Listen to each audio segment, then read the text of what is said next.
Hello guys. अभी मैं खा रही हूँ चावल। अरे देखिए आज मैं क्या बनाई हूँ।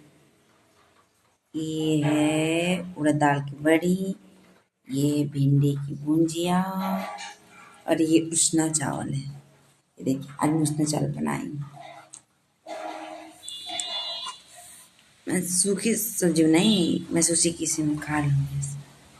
उसना चावल था, मैं नहीं खाती हूँ, था बड़ी मम्मी ला दी थी तो मैं सोची इसी को बना के ख़त्म कर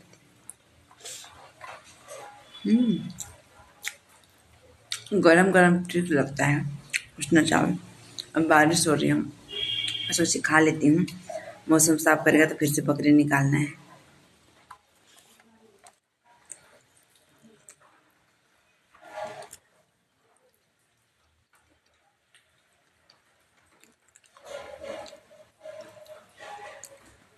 अच्छा होता है ऐसे।